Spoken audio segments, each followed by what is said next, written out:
بسم اللہ الرحمن الرحیم قال اللہ تعالی فی کلامہ المجید وبعولتهن احق بردهن فی ذلك ان ارادوا اصلاحا وقال فی مقام آخر فإذا بلغن أجلهن فأمسكوهن بمعروف أو فارقوهن بمعروف وقال النبي صلی اللہ علیہ وسلم مر ابنك يراجعها او كما قال صلی اللہ علیہ وسلم۔ ناظرین، قرآن و حدیث جو کچھ آپ کے سامنے بیان ہوا اس کے اندر طلاق دینے کے بعد رجوع کرنے کا مسئلہ بیان ہوا ہے۔ تو اس کی وضاحت یہ ہے کہ اگر کسی شخص نے شادی کی اور شادی کرنے کے بعد اس نے اپنی بیوی سے ازدواجی تعلقات ابھی تک قائم نہیں کی اور نہ ہی خلوت میں ان سے ملاقات ہوئی، کسی بند کمرے میں صرف ان میاں بیوی کی ملاقات ہوئی ہو، ایسا بھی نہ ہوا ہو،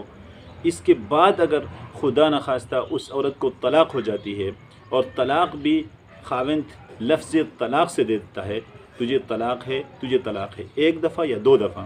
تو اس عورت کی جو عدت نہیں ہوتی، جب عدت نہیں ہوتی تو اسی وقت وہ بائنہ ہو جاتی ہے، یعنی اس سے رجوع کرنا ممکن نہیں ہے۔ اگر اس کو یہ بندہ دوبارہ بیوی بنانا چاہتا ہے تو نئے سرے سے نکاح کرنا ضروری ہوگا۔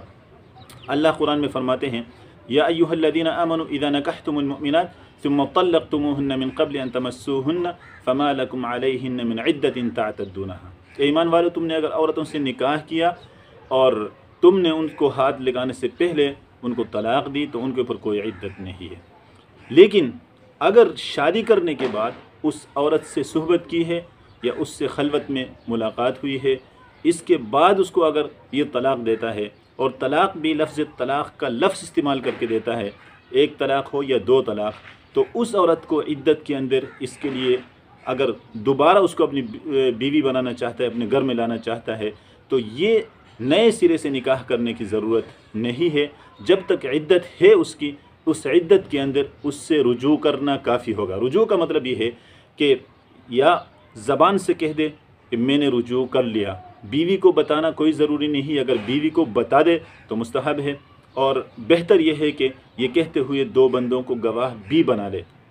یہ رجوع کرنے کا طریقہ ہے۔ اور یا جو ہے اپنی بیوی کے ساتھ وہ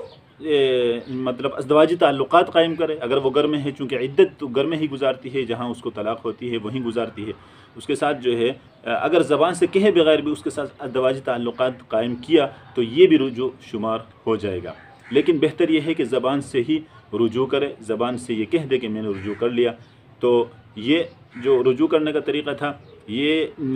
اس کو طلاق رجعی بولتے ہیں، جس طلاق کے اندر رجوع کیا جاتا ہے۔ وہ مسئلہ میں الگ بتاؤں گا کہ وہ کون سی طلاق ہے جس کے بعد فوراً میاں بیوی میں جدائی ہوتی ہے، دوبارہ اگر اس کو بیوی بنانا چاہے تو نکاح کرنا ضروری ہوتا ہے۔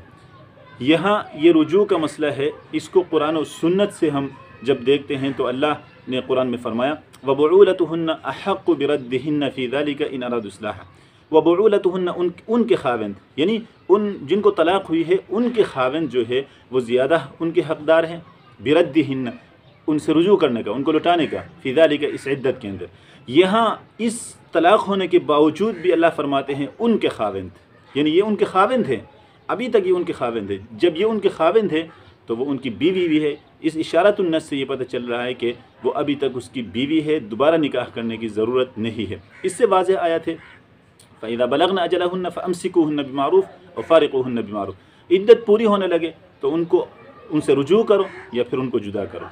یہ یہاں بھی رجوع کرنے کا جو ہے اشارہ بلکہ واضح طور پر بتایا، اور اس سے بھی اللہ کے رسول نے واضح طور پر جو حدیث میں نے آپ کے سامنے بیان کی، حضرت عمر رضی اللہ تعالی عنہ کا بیٹا جو ہے، انہوں نے اپنی بیوی کو طلاق دیتی ہے اس کی حالت میں، رسول اللہ صلی اللہ علیہ وسلم کو جب اس کا علم ہوا تو فرمایا مر ابنک یراجعها، اپنے بیٹے کو حکم دے کہ وہ اس سے رجوع کرے۔